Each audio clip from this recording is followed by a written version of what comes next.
And if you want to ask me what is the function of this house, is to bring people together, like we are gathering today. People from all walks of life. I mean, what is happening in the Middle East should raise the attention of all the people of the world. It can happen anywhere. Right now, Jews and Arabs are sharing the grains. When we are going to share above the land, on the land. And there is enough place for all. I use the Yiddish word, genuch. It is enough. Enough. It is enough. Enough. It is enough. In Yiddish we say genuch. Long time we have been struggling, in my opinion, in vain. Peace is only said it is the lack of war. Peace is deeper. Yes. Peace is life. Peace is taste, everything. Everything. I want to shake the universe. I want to shake humanity. Wake up. All is expensive. Peace is priceless. Even the simplest people know that it is better to live together rather than die together. I say I would love to live with problems rather than die without problems. Listen, love is the essence of life. I'd like to welcome you in this humble house, in this house of peace, in this house of love.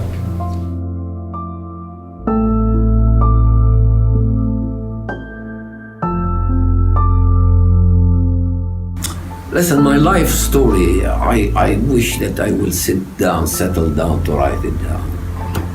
I was a Palestinian boy, 13 years old, living in this town, living in this house. I was the eldest son of a Palestinian leader. And I experienced all the Palestinian side until the age of 13. Until the Israelis took over the town. I was all the time on the Palestinian side. I never ever knew what is a Jew. Never. I remember one day I saw some writing in Hebrew and I asked my father, what is this language? He told me this is Hebrew.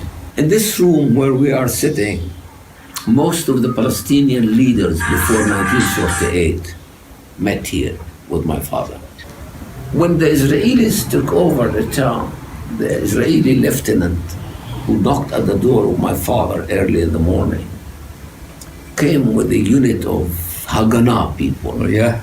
I remember asked the soldiers, I don't know which language, where are the British? They told me, what do you need the British for? I said, I want to continue my studies. They said, forget about it.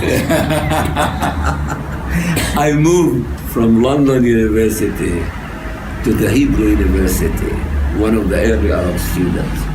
And I met the Jewish ocean. I dropped in the Jewish ocean. I swam in the Jewish ocean. And out of poverty, I rented a room in Me'ar Sharim. This is where I learned Yiddish. And I learned about the different Jewish, there are more differences among the Jews than there is between the Arabs and Jews. I know, we spoke about this. So, it opened my eyes. It opened my eyes to find out that we don't know each other. We don't know about each other. Yeah. There is a proverb in Arabic, you are the enemy of something that you don't know.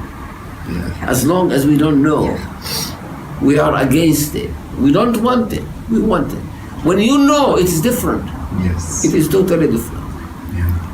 From that time, 1948, until today, my brother, you can imagine the huge amount of life experience that I passed. Yeah. The different kinds, the different cultures, the different people. I learned many things, and I changed my course. I chose the path of peace, because I found out that this is the only rational way. I dedicated my life to make as much as I can, to work as much as I can for peace. One of the ways that I am involved in making peace is sulh. It's the old Arab traditional peacemaking process. And I want to tell you, this is a unique process that has been in existence for 2,000 years at least, and still going. It puts an end to the conflict. And I heard from my father, who was before me in this process, that during 100 years, during his lifetime, there was never a violation of sulh. It is not easy to make peace, I want to tell you. Before restoring dignity, you cannot work peace. A humbled man and a humiliated man cannot make peace. I once asked my father, how could this old man shake hands with the killer of his son? During sulh, you have to shake hands to say that it's over. How could this old man overcome his emotions and shake hands with the killer of his son? And my father's answer was, this old man is wise. He lost one son. He doesn't want to lose the other son.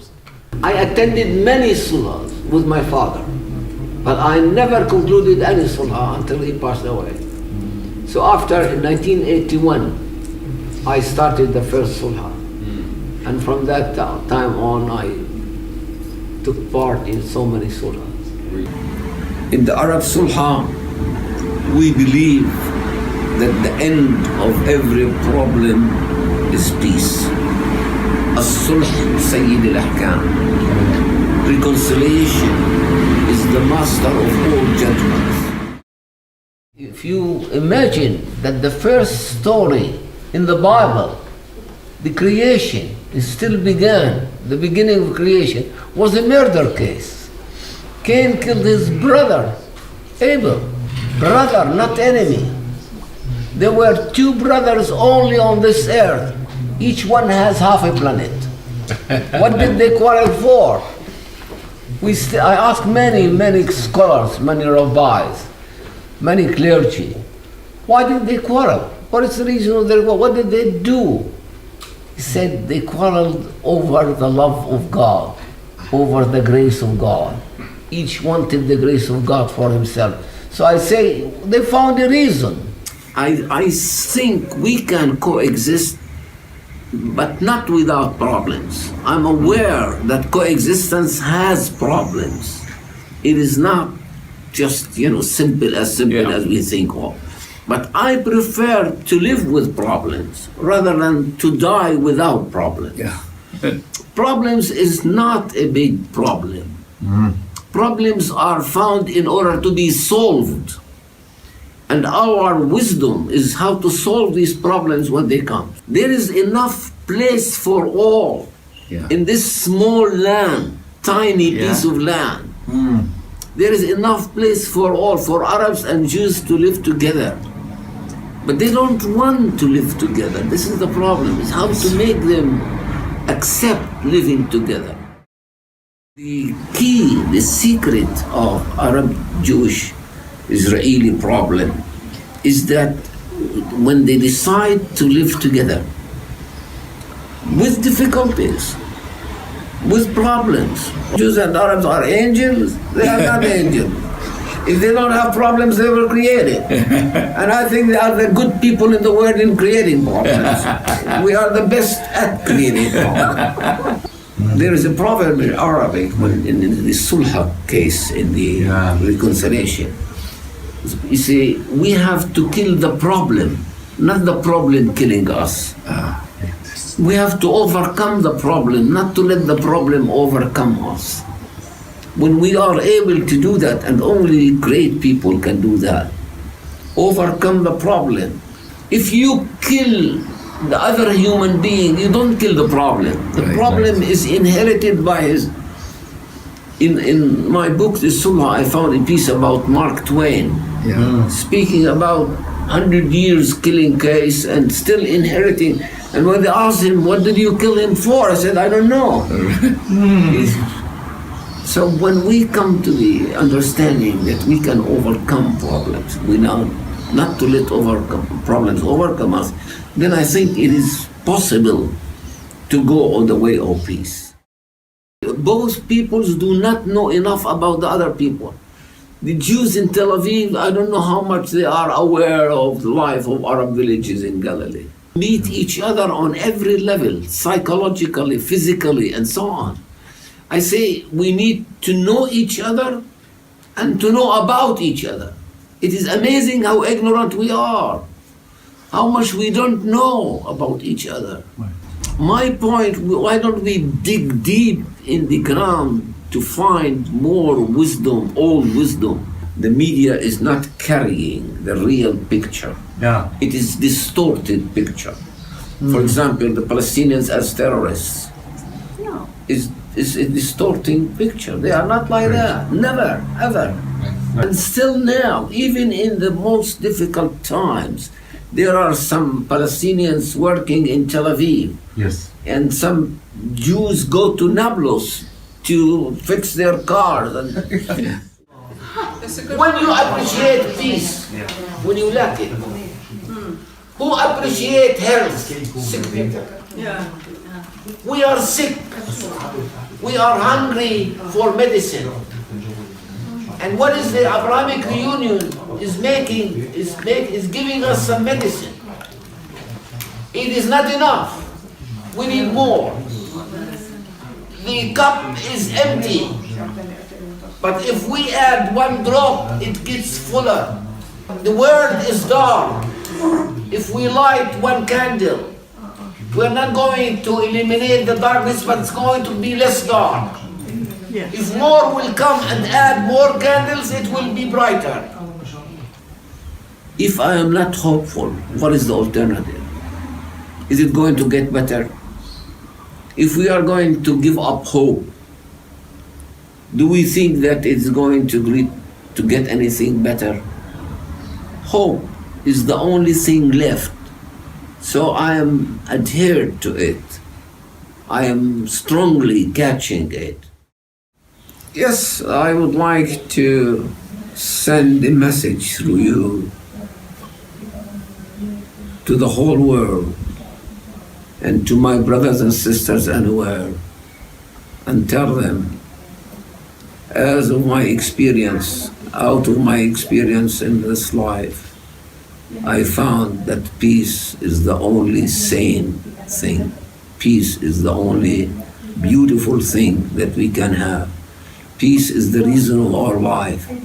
Peace is the reason of our welfare, humanity welfare for all.